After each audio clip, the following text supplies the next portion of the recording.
Blood was never meant to be a bargaining chip. For centuries, humanity whispered myths of creatures lurking in shadows, dismissing them as folklore. Genevieve Hastings knew the terrifying truth. Forced to the altar to wed Dominic Rousseau, an apex predator disguised as a European oligarch, she was supposed to be a sacrificial lamb. Society wept for her. But behind closed doors, it wasn't the human bride trembling in the dark. It was the immortal king terrified of what he had just married. Genevieve Hastings sat with perfect unbroken posture in the glass-walled boardroom of Pendleton and Associates, overlooking the grey expanse of Canary Wharf. The London sky was the colour of bruised iron, a fitting backdrop for the systematic dismantling of her life. Across the mahogany table sat her father, Richard Hastings, a man who had aged 20 years in the span of 6 months. Once the titan of Hastings Pharmaceuticals, a pioneer in modern virology and hematological research, Richard was now a trembling husk of a man, his bespoke suit hanging off his diminished frame.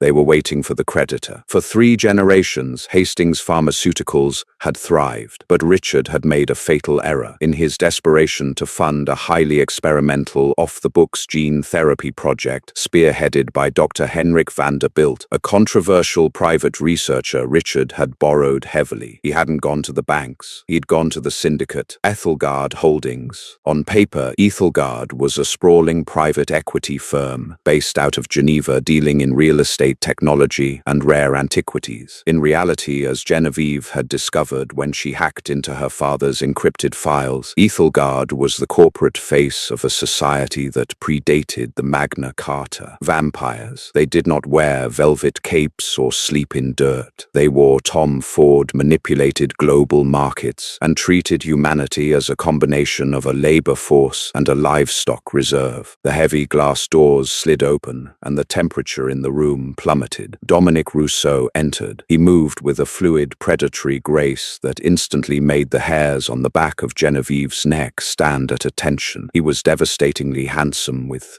sharp, aristocratic features, midnight dark hair, and eyes that held the cold, ancient grey of a winter ocean. He did not blink, he did not breathe, he simply existed, radiating an aura of absolute authority that commanded the room. Behind him flanked his lieutenant Sebastian Pierce, a man whose easy smile belied the sociopathic cruelty Genevieve had read about in the syndicate's intercepted dossiers. "Mr. Hastings?" Dominic's voice was a rich baritone purr, flawless in its English yet carrying the faintest echo of old French aristocracy. "The deadline has arrived. £2 billion sterling, or the immediate liquidation of all your assets, intellectual properties, and your personal collateral." Richard choked back a sob, burying his face in his hands. "I don't have it. You know I don't. The clinical trials failed. The money is gone." "Then the contract defaults to clause 4, Sebastian noted, sliding a leather-bound folio across the table. Genevieve reached out, her pale, manicured fingers resting on the thick parchment. She didn't need to read it. She knew what it said. Clause 4 demanded blood debt. A life for a life. The sovereign of the night, Dominic Rousseau, had been watching the Hastings family for decades. He did not want their money. He wanted their bloodline. He wanted an heir, or at the very least, a human plaything of high pedigree to entertain his elite circle. "I will marry you," Genevieve said. Her voice was flat, devoid of emotion.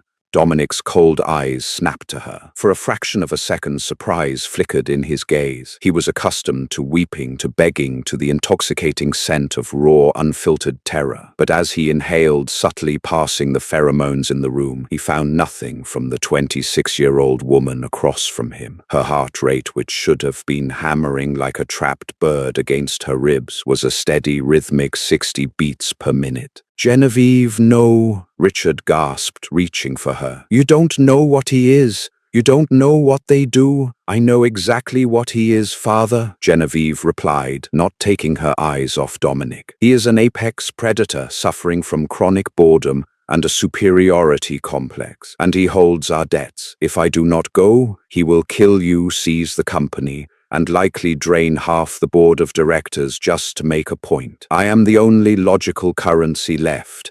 Dominic leaned forward, resting his elbows on the table. A slow, dangerous smile curved his lips. "You are remarkably composed for a woman who has just sold herself into eternal servitude. Do you truly understand the parameters of this marriage, Miss Hastings? You will not be a partner. You will be a possession. You will live at my estate in Switzerland. You will not leave. You will feed me when I command it. You will be my bride in name and my vessel in practice." "I understand the terms perfectly," Genevieve stated smoothly, pulling a Mont Blanc pen from her purse. "I have two conditions." Sebastian barked a laugh. "Conditions? You are collateral human. You don't dictate terms." Dominic raised a single finger, silencing his lieutenant instantly. "Let her speak. It has been a century since a human tried to negotiate with me." "First," Genevieve said, uncapping the pen, "the debt is wiped clean. Hastings Pharmaceuticals remains entirely under my father's control,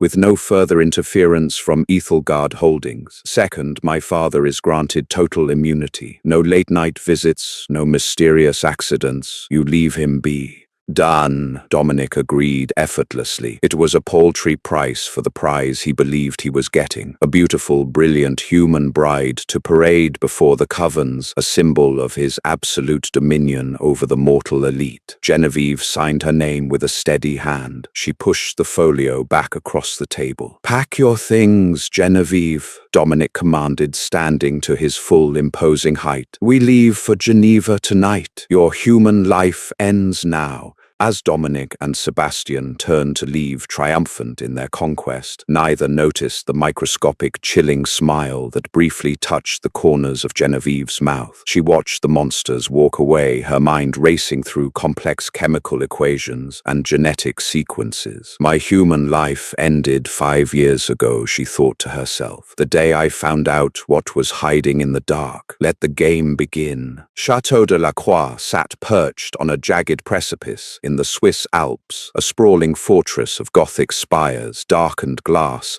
and grey stone entirely inaccessible by road. Genevieve arrived by a private soundproofed helicopter, the violent downdraft whipping her trench coat around her legs as she stepped onto the helipad. The air was bone-chillingly cold, the altitude high enough to make a normal human lightheaded. Genevieve's breathing remained even. Dominic was waiting for her at the grand entrance. He wore a tailored black suit, the snowy landscape offering a stark contrast to his dark, predatory silhouette. He expected her to shiver, to seek his warmth, to show some sign of vulnerability in this isolated nightmare. Instead, she walked past him, handing her heavy leather valise to a terrified-looking human servant. "Have this placed in my quarters," she instructed the man before turning her gaze to the cavernous foyer. It was breathtakingly opulent, dripping with medieval tapestries, priceless Renaissance art, and modern brutalist architecture. "Welcome to your gilded cage, Genevieve," Dominic murmured, stepping close behind her. He intentionally allowed the temperature of his body,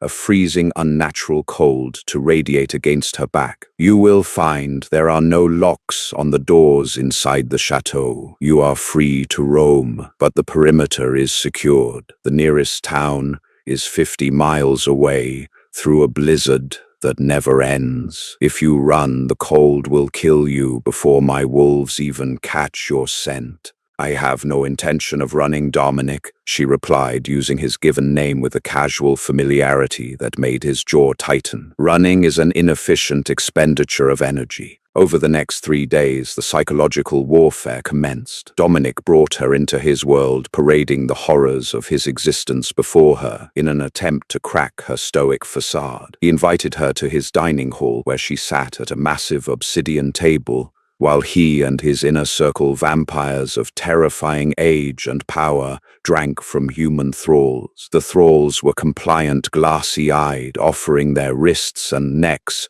with grotesque devotion. Dominic watched Genevieve from over the rim of a crystal goblet filled with dark crimson blood. He waited for the revulsion, the horror, the scent of her fear to spike the room's atmosphere. Genevieve simply cut her steak, chewing methodically. When she noticed his stare, she raised an eyebrow. "Is the vintage to your liking? The hemoglobin levels in that young man seem a bit low." I'd suggest a diet richer in iron and B12 if you want optimal oxygenation in your meals. He looks anemic. Sebastian, seated to Dominic's right, slammed his fist on the table, cracking the marble. Show some respect, bloodbag. You are witnessing the apex of the food chain. Genevieve put down her knife and fork, dabbing her lips with a linen napkin. The apex of the food chain relies on parasitism. Biologically speaking, you are heavily dependent organisms. Without us, you starve. A true apex predator does not require a symbiotic host to survive. You are merely highly evolved leeches, Mr. Pierce. Silence crashed over the dining hall. The vampires froze, their eyes glowing with sudden, violent malice. Sebastian lunged, crossing the 30-foot distance in a fraction of a second, his fangs bared, his hand wrapping around Genevieve's throat. Dominic did not move to stop him. He wanted to see her break. He wanted to see her beg. Sebastian lifted her an inch out of her chair. Genevieve's airway was restricted, but her eyes, locked onto Sebastian's, were pools of calm, dark water. She reached up, her small, warm hands gripping Sebastian's freezing wrist. She didn't struggle. She simply checked his pulse point. Fascinating, she choked out, her voice a raspy whisper. Bradycardia, one beat every 20 seconds. Driven entirely by magical, not mechanical forces. If I sever the carotid, does it spray or just weep?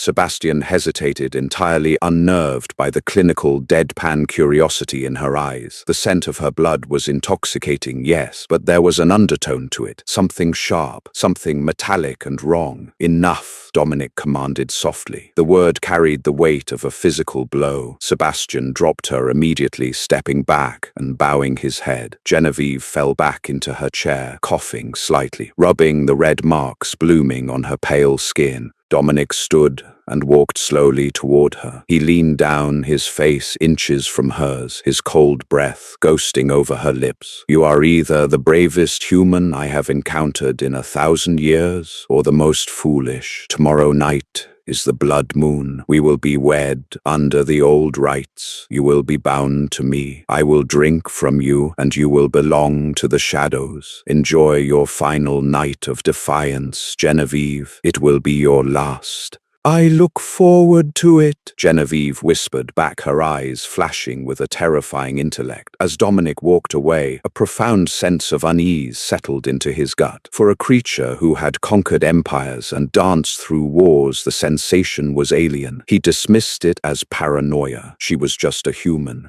But back in her chambers, Genevieve Hastings stood before the mirror, unbuttoning her silk blouse. She traced the faint raised scars along her collarbone and ribcage. They weren't scars of abuse. They were surgical marks, injection sites, portals where she had spent the last 5 years introducing a highly unstable, artificially constructed lentiviral vector into her bone marrow. Her father had gone bankrupt funding Dr. Henrik van der Bildt's research, but Dominic didn't know what the research was. They assumed it was a cure for human cancer. They were wrong. Genevieve had isolated the exact genetic anomaly that allowed vampiric cells to regenerate infinitely, and using CRISPR-Cas9 technology, she had engineered a retrovirus specifically designed to target, dismantle, and aggressively necrotize immortal DNA. The virus was harmless to humans. It lived in her bloodstream, dormant, waiting. Tomorrow, Genevieve murmured to her reflection, a chilling, genuine smile finally breaking across her face. Tomorrow you bite the poison apple. The ceremony was a masterclass in Gothic terror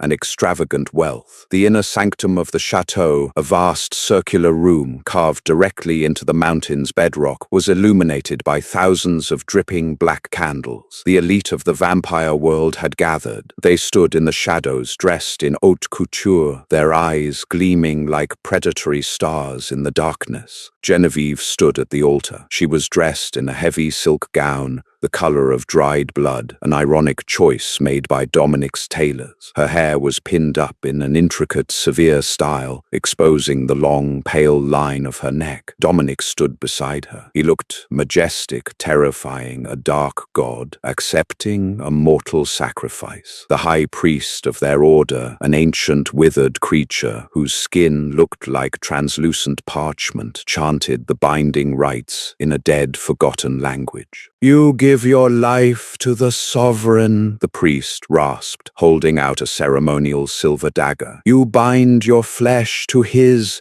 your blood to his reign. Do you submit?" "I do," Genevieve said. Her voice echoed off the stone walls, clear and unwavering. Dominic took the silver dagger. He sliced a thin line across the palm of his own hand, then reached out, gripping Genevieve's hand. He pressed the blade to her palm, mirroring the cut. He pressed their bleeding hands together. The cold of his skin seeped into hers, but she did not flinch. "The final seal," the priest announced, bowing low. This was the moment, the consummation of the bond. To claim her fully, to complete the marriage, the sovereign had to take the first deep drink of her life force. Dominic stepped closer, his hands resting on her waist, pulling her flush against his icy body. He looked down into her eyes, searching once more for the terror he so desperately craved. He found nothing but a terrifying, expectant stillness. "Mine," he whispered, his fangs extending, sliding past his lips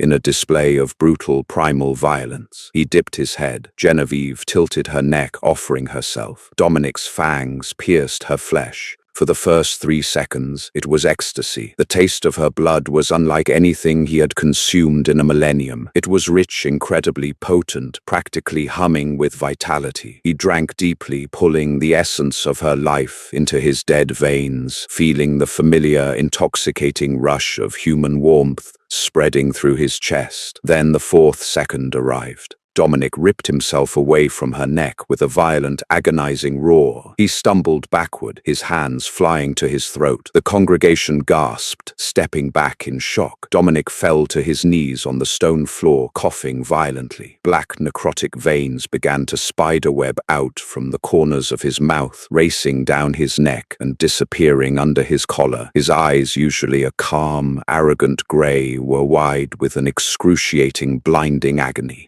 "My lord!" Sebastian shouted, rushing forward, but Dominic held up a hand, his fingers twitching uncontrollably. Genevieve stood perfectly still at the altar. She did not scream, she did not run. She simply reached up and pressed a sterile white gauze pad to her neck, staunching the bleeding. What is this?" Dominic gasped, his voice sounding like grinding stones. He looked at his hands. The flesh at his fingertips was beginning to gray and flake away like ash. The pain in his chest was a roaring inferno, a cellular destruction he had never felt. "It's called the Hastings Protocol," Genevieve stated calmly, stepping down from the altar. The heavy silk of her gown rustled against the stone floor. She looked down at the most powerful vampire on Earth, who was now writhing in agony at her feet. "You poisoned yourself," Sebastian snarled, his fangs dropping as he prepared to tear her to pieces. "You wretched, suicidal human."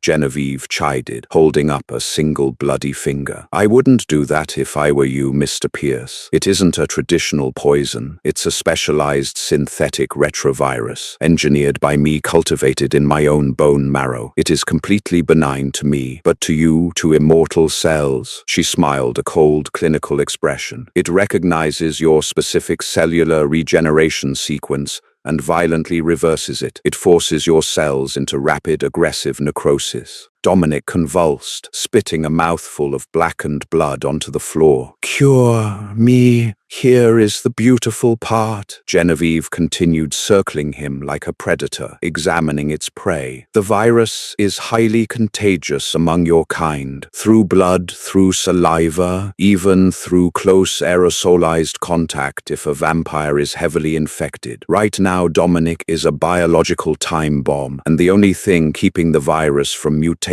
and becoming completely airborne in this very room."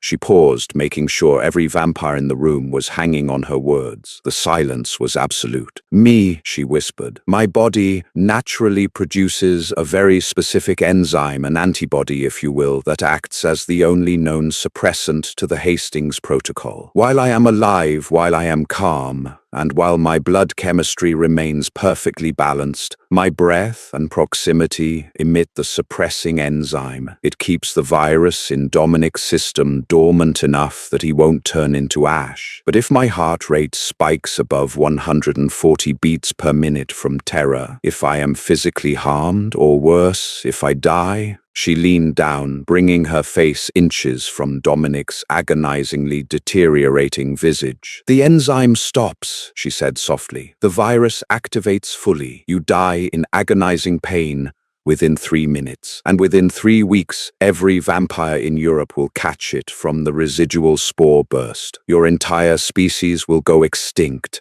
Dominic stared at her genuine, unadulterated terror, flooding his system for the first time since his human death. The woman he had bought to be a plaything, a vessel, had turned herself into a biological weapon of mass destruction. "You're lying," Sebastian whispered, though he had backed away, terrified of getting too close to Dominic. "Call Dr. Henrik Vanderbilt in Geneva," Genevieve offered coolly. "He has the encrypted data. You can verify it, though I'd suggest you do it quickly. Dominic is currently deteriorating at a rate of 4% cellular mass per minute. He needs a dose of my unagitated blood to stabilize." She stood back up, looking around the room at the monsters who had ruled the shadows for centuries. They were frozen, trapped. "So," Genevieve announced, her voice ringing out with absolute authority over the coven, "here are the new terms of our marriage. I am no longer your prisoner. I am your life support system. You will protect me. You will ensure I am happy, comfortable, and completely free of stress. You will not harm a single human under my protection, because if I even suspect you are plotting against me, I will simply walk out into the sunlight, shoot myself in the head,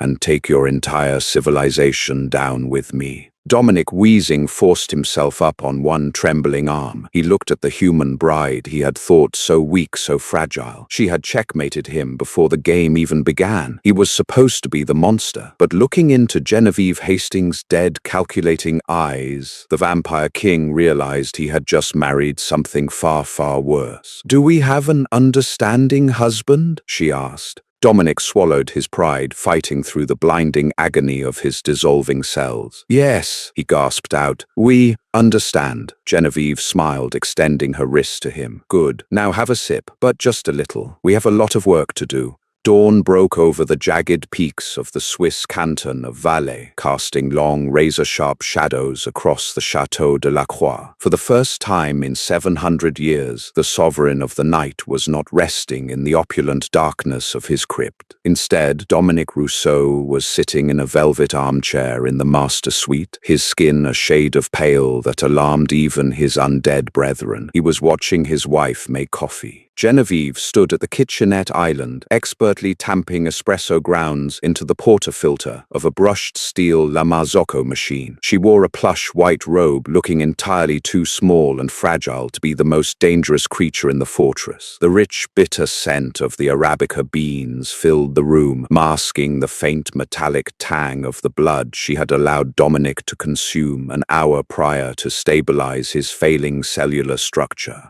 "Your heart rate," Dominic murmured, his voice still hoarse from the agonizing necrosis he had barely survived the night before. His dark, storm-gray eyes were fixed on the pulse beating steadily at the base of her throat. "It is dangerously slow. It's called bradycardia, induced by extreme physical conditioning and emotional detachment," Genevieve replied, without looking back, pulling a flawless shot of espresso. "My resting heart rate is 50. You should be grateful, Dominic. If I were prone to anxiety attacks, you'd be a pile of ash on the Persian rug right now." Sebastian Pierce stood rigidly by the mahogany double doors, looking as though he might vibrate out of his own skin. "My lord," Sebastian hissed, his fangs involuntarily dropping. "We cannot live like this, held hostage by a What, Sebastian? Genevieve interrupted, turning around with her steaming porcelain cup. She took a slow sip, her dark eyes locking onto the vampire lieutenant. A human, a blood bag, a mortal. You can use whatever derogatory term you prefer, but it doesn't change the biological reality of this room. I hold the kill switch to your entire species. She walked past Dominic and sat at the massive oak desk that usually served as the sovereign seat of power. She booted up the encrypted MacBook resting on its surface. I have compiled a list of demands, Genevieve announced smoothly, her fingers flying across the keyboard. If I am to remain your living, breathing antidote, I require a sterile environment. The lower dungeons will be gutted immediately. I want a biosafety level 4 laboratory installed. I need an Illumina NovaSec 6000 sequencing system, 3 cryogenic storage units, and direct access to Ethelgard Holdings' pharmaceutical supply chains. You ask for tens of millions of euros overnight, Dominic stated, a faint glimmer of dark amusement finally breaking through his sheer terror. I am asking you to fund your own life insurance policy, she corrected him, hitting the enter key. The heavy printer in the corner immediately whirred to life. Furthermore, my father Richard is to be assigned a permanent unseen security detail in London. If he trips and scrapes his knee, I will experience a spike in cortisol. Do you know what cortisol does to the stabilizing enzyme in my bloodstream, Dominic? It suppresses it, Dominic guessed grimly.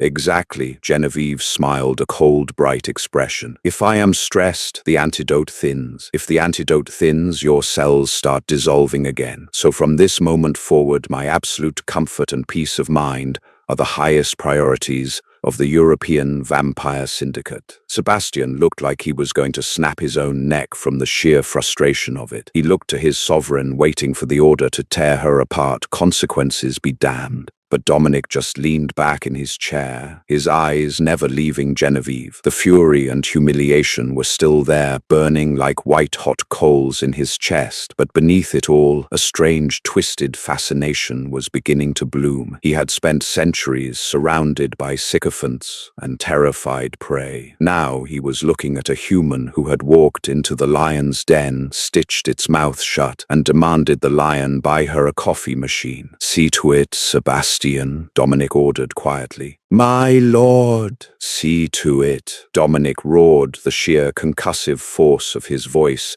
rattling the bulletproof glass of the windows. Sebastian flinched, bowed deeply, and vanished from the room in a blur of motion. Dominic slowly stood, crossing the distance to the desk. He leaned over, his face inches from Genevieve's. The predatory aura rolling off him was suffocating, a heavy, freezing pressure that would have brought a lesser human to their knees. You have won the opening gambit, Genevieve, he whispered, his eyes flashing with a dangerous ancient promise. But do not mistake my compliance for submission. You are playing a very dangerous game. You are mortal. You need to sleep. You need to eat. And eventually you will make a mistake. Genevieve didn't back away. She reached up, tracing the cold, perfect line of his jawbone with one warm finger. And when I do, she murmured softly, we will all burn together. So I suggest you make sure I sleep very, very well. 2 months passed. True to his word, Dominic mobilized the staggering wealth of Ethelgard Holdings. The ancient blood-soaked dungeons of Chateau de la Croix were transformed into a gleaming, sterile fortress of white light and stainless steel. Genevieve spent her days analyzing her own blood, monitoring the dormant retrovirus, and ensuring the stabilizing enzyme remained perfectly balanced. The dynamic in the castle had shifted into a bizarre, terrifying domesticity. The coven treated Genevieve like a walking nuclear warhead. Servants scurried out of her way, vampires bowed their heads when she passed, and Dominic remained her constant shadow. He required a few ounces of her blood every 3 days to keep the necrosis at bay. It was an intimate, highly volatile ritual. He would come to her lab late at night. She would offer her wrist. He would drink his fangs, gently piercing her skin, his eyes locked onto hers the entire time. There was no violence in it anymore. It was a calculated exchange of life and death. And to Genevieve's secret, horrifying realization, it was becoming profoundly intoxicating. But a secret of this magnitude could not stay buried forever. The snow was falling thick and heavy outside the glass walls of the dining hall when the front gates of the perimeter were breached. Genevieve was eating dinner, a perfectly seared duck breast,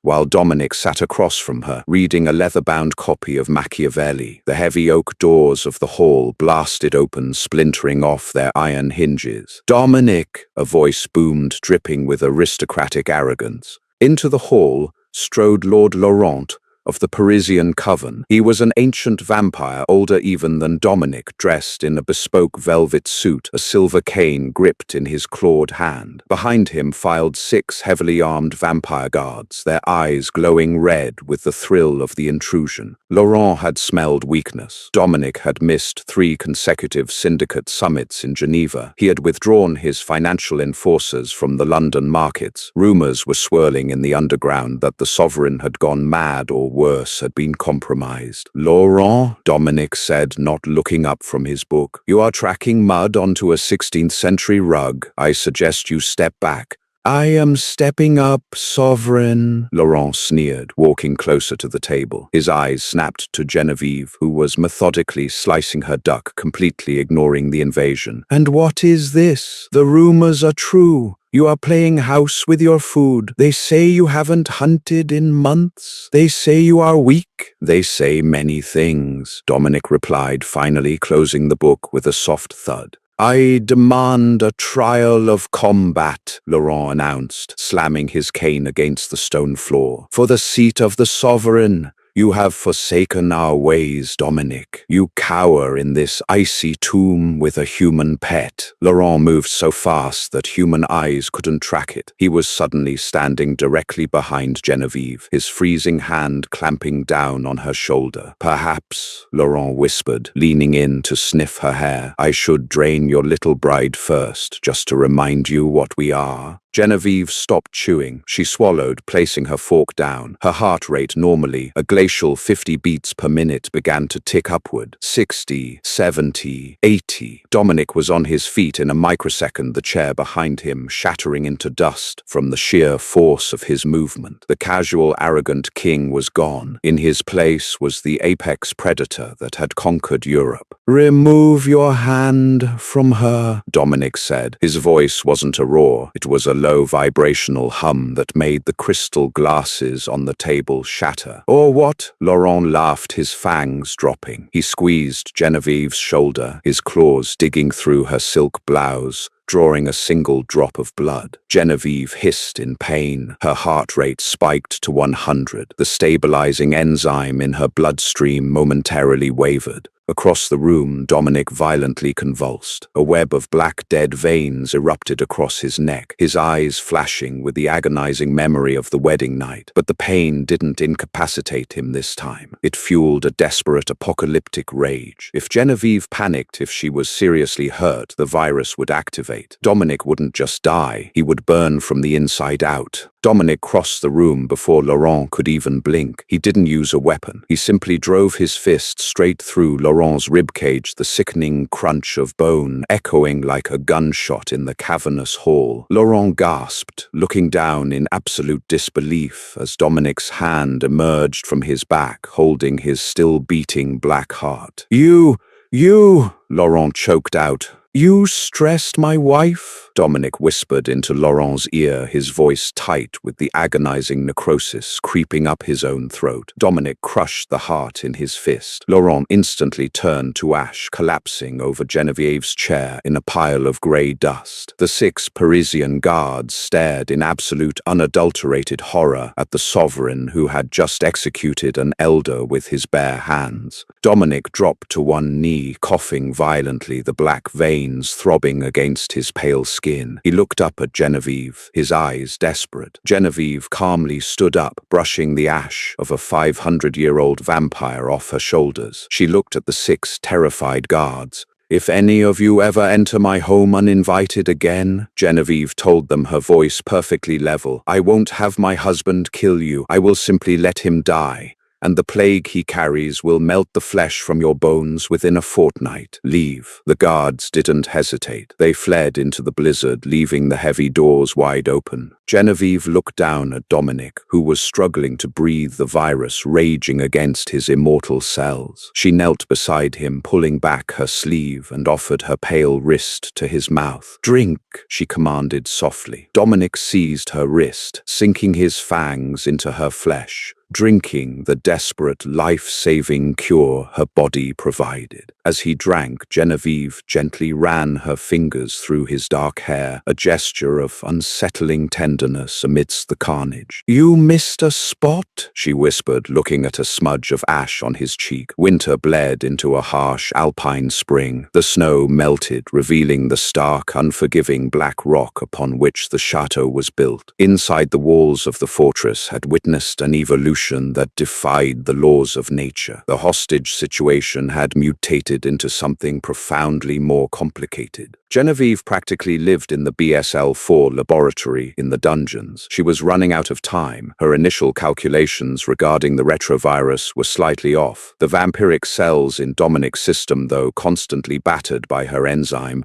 were highly adaptive. They were trying to mutate, trying to find a way around the poison. If they succeeded, Dominic would be cured, she would lose her leverage, and she would be dead before the sun set. She needed to refine the virus. She needed access to historical data regarding vampiric cellular regeneration. She needed Dominic. It started with small requests: a question about the London cholera outbreak of 1854, an inquiry regarding the Spanish flu. Because vampires were immune to human disease, they were perfect carriers, and their blood from those eras held the key to understanding how their immune systems adapted to viral loads. Dominic began joining her in the lab. He would sit on a metal stool, impeccably dressed in dark suits, watching her work with the electron microscope. He provided journals, centuries-old medical texts stolen from the Vatican archives, and his own first-hand accounts of historical plagues. During the Black Death in 1347, Dominic mused one evening, swirling a glass of AB-negative blood like a fine Merlot. "We found that human blood became incredibly toxic to us. Not fatal, but it induced a deep lethargy. We had to hibernate for decades. The Yersinia pestis bacteria didn't kill our cells. It starved them by destroying the red blood cells we required." Genevieve didn't look up from her monitors, typing rapidly. "So your cells rely entirely on the human hemoglobin structure to maintain the regeneration cycle. If I alter the virus to mimic a localized hemoglobin collapse rather than direct necrosis..." She stopped, turning in her chair to look at him. The harsh, fluorescent lights of the lab cast sharp angles across his flawless face. "You are helping me build a better weapon to hold to your head?" Genevieve pointed out, her tone curious. "Why?" Dominic set his glass down. He stood up slowly, closing the distance between them. Over the last few months, the intense, consuming hatred he felt for her had been replaced by a terrifying magnetic pull. She was brilliant. She was ruthless. She was the only creature on Earth who didn't cower when he entered a room. "Because, Genevieve," Dominic said softly, stopping just inches from her chair, "for the first time in 1,000 years, I am not bored." He leaned down, resting his hands on the arms of her chair, trapping her. He was close enough that she could feel the unnatural cold radiating from him, close enough to smell the dark, intoxicating scent of winter and blood that always clung to him. "I have watched empires rise and fall," he murmured, his eyes dropping to her lips before meeting her gaze. "I have danced with queens and slaughtered kings. It all became so painfully predictable. And then you walked into that boardroom in London, a fragile mortal girl who had secretly turned herself into a weapon of mass extinction."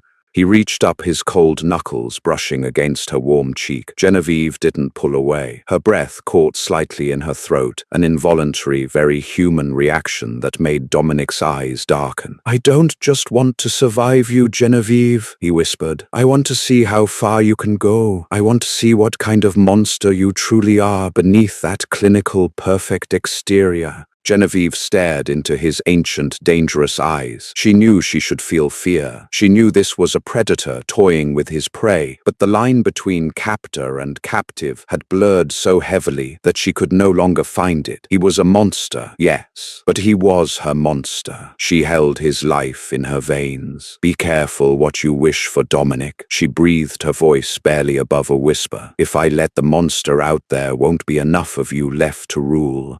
Dominic smiled, a slow, predatory curving of his lips. He leaned in, pressing his cold mouth against the exact spot on her neck where his fangs had first broken her skin on their wedding night. He didn't bite. He just kissed the scar, a chilling brand of ownership and submission all at once. "I look forward to the ruin," he promised against her skin. Outside the heavy steel doors of the laboratory, Sebastian stood in the shadows, listening to the quiet exchange. His fists were clenched so tightly that his claws were digging into his own palms, drawing blood. The sovereign wasn't just held hostage anymore. He was falling in love with the enemy, and Sebastian knew that if he didn't act soon, this human witch would destroy their entire civilization, not with a virus, but by breaking the mind of their king. 300 miles away from the frozen isolation of the Château de la Croix, the true heart of the Immortal Syndicate pulsed in the underground levels of the Ethelgard Holdings Tower in Geneva. The boardroom was entirely encased in lead and soundproofed concrete, completely off the grid from mortal surveillance. Around the glass table sat the Council of Antiquity, the oldest, most vicious apex predators on the European continent. At the head of the table sat Lord Cassian Montgomery, a vampire whose wealth rivaled the GDP of small nations, holding major stakes in real-world entities like Vanguard and BlackRock through layers of shell corporations. Beside him was Duchess Vivienne Arnaud, a creature who had manipulated the French aristocracy long before the Revolution. They were watching a live satellite feed of Hastings Pharmaceuticals stock prices plummeting. "Dominic has lost his mind," Cassian stated, his voice a dry, papery whisper. "He has frozen all of our liquid assets in London to fund a private BSL-4 laboratory for his human pet. He missed the Solstice gathering, and now my informants inside the World Health Organization tell me that Dr. Henrik van der Bilt has been quietly purchasing massive quantities of immunosuppressants and shipping them to the Swiss Alps. She has him leashed," Vivian scoffed, inspecting her perfectly manicured claws. "A mortal, a 26-year-old girl who played God with CRISPR-Cas9 and a lentiviral vector. The rumors from Paris say Laurent was turned to ash because he merely scratched her. Dominic is compromised." "Not compromised," a new voice echoed from the shadows of the boardroom. Sebastian Pierce stepped into the dim light. He had left the chateau under the guise of handling syndicate logistics in Zurich. His face was a mask of cold fury. "He is enthralled," Sebastian continued, stepping up to the table. "She is using a synthetic retrovirus derived from her own bone marrow to hold a gun to his head. But it's worse than that. He is beginning to admire her. He spends his nights in her laboratory. He feeds from her, directly bypassing the thralls. He is addicted to the cure, and he is addicted to the poison." Cassian leaned forward, his eyes flashing a predatory crimson. "Can she be killed, Sebastian? If she dies abruptly, the stabilizing enzyme in her blood ceases production," Sebastian explained, reciting the horrific biology he had been forced to learn. "The virus inside the sovereign will mutate, aerosolize, and kill every immortal within 1,000 miles. We cannot simply shoot her." "We don't need to kill her," Vivian purred, a wicked smile curving her blood-red lips. "We merely need to harvest her. We have access to the Institut Pasteur in Paris. We have the greatest hematologists in our pockets. We extract her alive, drain her bone marrow, and synthesize the enzyme in a controlled environment. We take the weapon from her, cure the sovereign, and then we make an example of the Hastings bloodline." "How?" Cassian asked. "The chateau is a fortress. Dominic's personal guard is absolute. "The guard answers to me," Sebastian said softly, "and the human has a weakness. Her father, Richard Hastings. She monitors his vitals remotely from her lab. If Richard's life is threatened, her heart rate will spike. The enzyme will fail. Dominic will instantly fall into necrotizing agony, rendering him utterly defenseless. In that window, my extraction team takes the girl." A chilling silence fell over the room as the council weighed the treason. To attack the sovereign's home was an act of war, but to allow a human to dictate the future of their species was unthinkable. "Execute the extraction," Cassian ordered. "Bring us the girl." Back in the subterranean depths of Chateau de la Croix, oblivious to the death warrant signed in her name, Genevieve was looking through the lenses of an Illumina Novasec 6000 sequencer. "Fascinating," she murmured, tapping a manicured fingernail against her lower lip. Dominic stood directly behind her, his chest practically brushing her shoulders. The scent of him, ozone, winter pine, and danger was intoxicating, but she ignored it, focusing on the monitor. "What do you see?" Dominic asked, his deep baritone vibrating against her spine. "Your cells," Genevieve replied, pulling up a digital 3D model of his DNA structure. "They are remarkable. When exposed to the H14 peptide from my blood, your telomeres, the protective caps on the ends of your chromosomes, don't just stabilize, they harden. It's why you don't age. But the virus I introduced acts like a molecular scissor. It targets that exact hardening process and reverses it." She turned in her chair, looking up at him. "The problem is,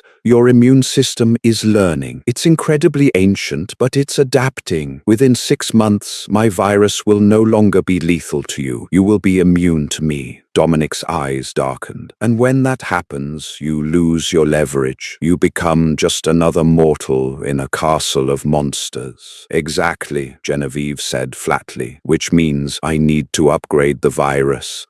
Dominic let out a low, dark chuckle that sent a shiver down her arms. He leaned down, bracing his hands on the arms of her chair. "You are actively telling the monster that you are sharpening the sword you use to keep him at bay. Are you not afraid I will simply snap your neck right now before you can finish the upgrade?" "If you snap my neck, you die in 3 minutes," she reminded him. "Perhaps I am willing to burn if it means taking you with me," he whispered, his gaze dropping to her mouth. "You aren't," Genevieve replied, her heart rate maintaining its steady, maddeningly calm rhythm. "You are too curious. You want to see if I can actually outsmart immortality itself.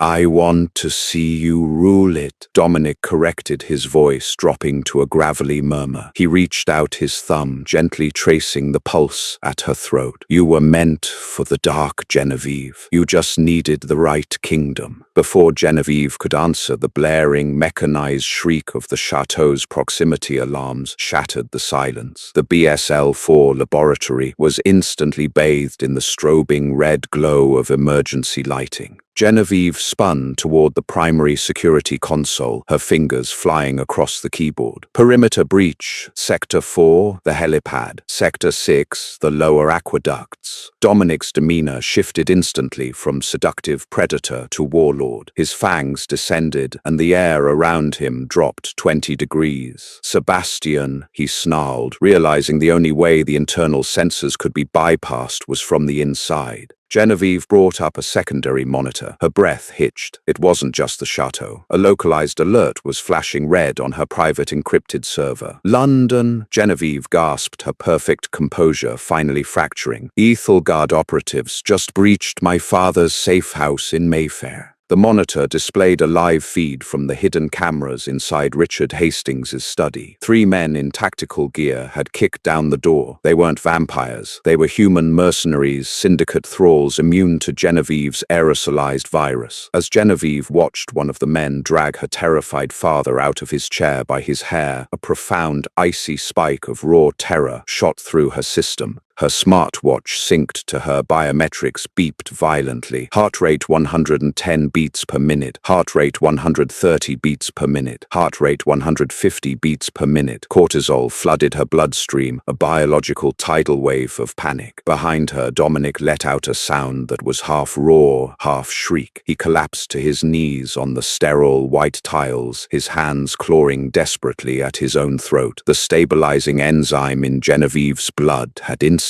diluted. The dormant virus awoke with a vengeance. Thick black veins erupted across Dominic's face, his eyes rolling back in blinding agony. He was dissolving from the inside out. "Dominic!" Genevieve screamed, abandoning the console and dropping to her knees beside him. The heavy steel doors of the laboratory exploded inward, blown off their reinforced hinges by a C4 charge. Through the smoke strode Sebastian, flanked by 8 heavily armed human mercenaries. They wore full hazmat suits and rebreathers, terrified of the biological weapon they had been sent to extract. "Secure the girl," Sebastian ordered, looking down at his sovereign with a mixture of triumph and pity. "Let the king turn to ash."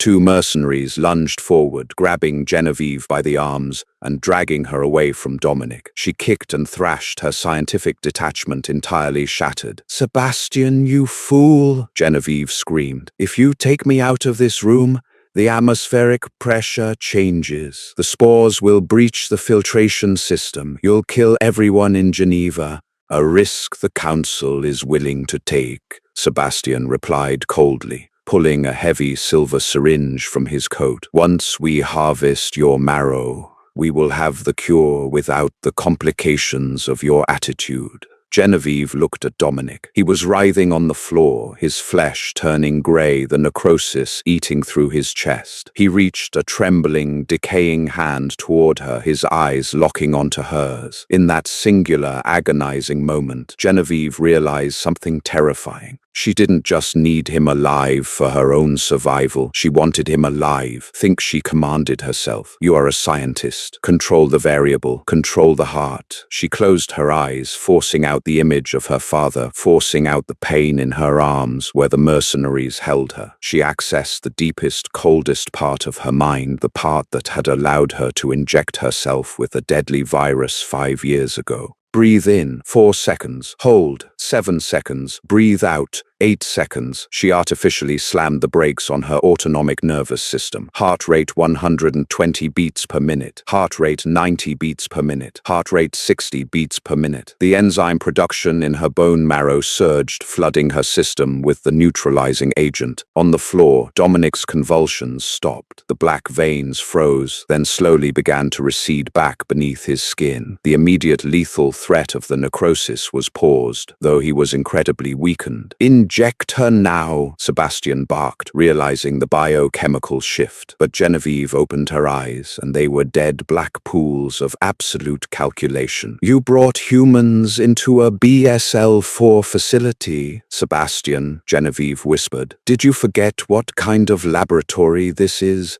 She violently twisted her wrist in the mercenary's grip, not to escape, but to reach the smart watch on her own wrist. She tapped the glass screen 3 times. Above them, the ceiling vents slammed shut. The emergency lockdown protocol engaged, sealing the room behind a foot of solid titanium. And then the purge valves opened. It wasn't the virus. It was a heavy, sweet-smelling white mist that instantly flooded the room. "What is that?" Sebastian panicked, covering his mouth. Though vampires didn't need to breathe. "It's a synthesized, aerosolized variant of pure hemoglobin mixed with a neuroparalytic derived from the Conus geographus snail," Genevieve stated coldly. "Harmless to humans, but to you, Sebastian, it binds to your hyperoxygenated blood cells upon contact with your mucous membranes." Sebastian tried to lunge for her, but he barely made it 2 steps before his legs locked perfectly straight. He crashed to the floor, a rigid, paralyzed statue, his eyes wide with horror. The human mercenaries raised their weapons, confused and terrified by the sudden fall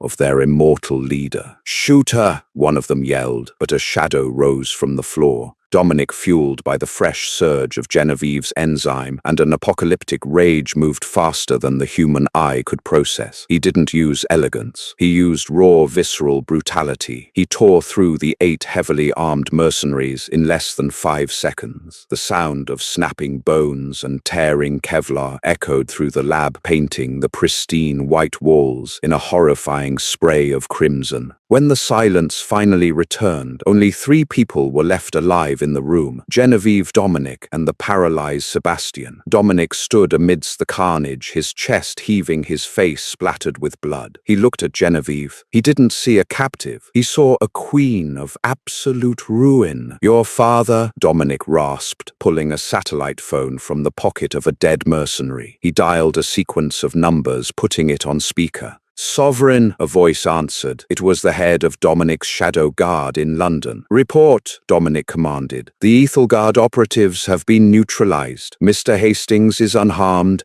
and has been moved to the secondary safe house, awaiting further orders." Dominic crushed the phone in his hand, dropping it to the floor. He slowly walked over to Genevieve, ignoring the paralyzed Sebastian at their feet. He reached out his bloody hands, gently cupping her face. "You stopped your own heart rate while being dragged to your death?" Dominic whispered, profound awe echoing in his ancient voice. "I couldn't let my husband die," Genevieve replied, leaning into his touch, the metallic scent of blood surrounding them both. "Who would fund my research?" Dominic laughed, a rich, dark sound that held no humor, only absolute devotion. "What do we do with him?" he asked, looking down at Sebastian. Genevieve stepped out of Dominic's arms. She walked over to the stainless steel surgical table, picking up the heavy silver syringe Sebastian had intended to use on her. "He wanted my bone marrow," Genevieve said coldly, kneeling beside her paralyzed traitor. She pressed the thick needle against Sebastian's chest, right over his unmoving heart. "Let's give him a concentrated dose." She plunged the syringe into Sebastian's chest, injecting a lethal dose of the raw, unstabilized retrovirus directly into his myocardium. Sebastian couldn't scream. He could only watch in mute agony as his body instantly began to turn to ash from the inside out, crumbling into dust on the laboratory floor. Genevieve stood up, dusting off her knees. "Now," she said, looking at the sovereign of the night, "we need to go to Geneva. I believe I have some board members to fire."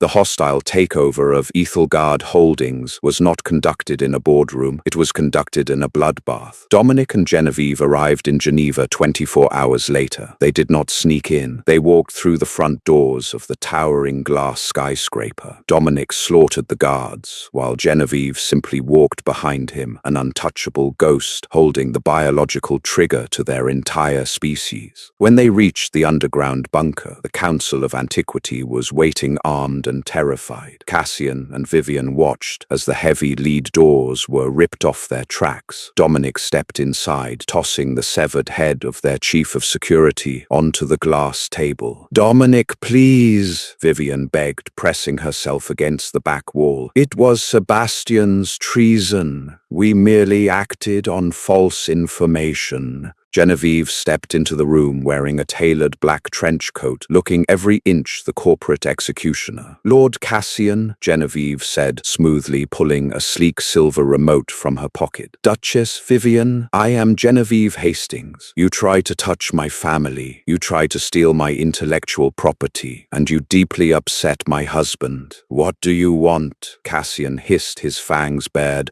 though he dared not move. "Total capitulation," Genevieve demanded. "Ethelgard Holdings, all its assets, all its political influence, and absolute submission of the European covens to the Château de la Croix. You will no longer govern from the shadows. You will answer to me." "You are immortal," Cassian spat. "You will wither and die in 50 years. We will outlast you." "Will I?" Genevieve smiled, a terrifyingly serene expression. She reached into her coat and pulled out a small glass vial, filled with a glowing bioluminescent blue fluid. "I told you I needed to upgrade the virus," Genevieve said softly, holding the vial up to the light. "I didn't upgrade it to kill you. I upgraded it to integrate with me." Dominic looked at her, his eyes widening as he realized what she had done in the lab before they left. "I isolated the exact genetic sequence that grants you biological immortality," Genevieve explained, her voice echoing in the dead silence of the room. "The continuous cellular regeneration, the absolute immunity to age and disease. But I stripped away the parasitism. I stripped away the need for blood, the vulnerability to sunlight, and the predatory instincts. I spliced it into the Hastings protocol." She uncapped the vial. "Genevieve, wait," Dominic whispered, realizing the magnitude of what she was holding. It was the holy grail of biology, a cure for death itself, completely localized to her own DNA. Genevieve didn't hesitate. She pressed the auto-injector to her neck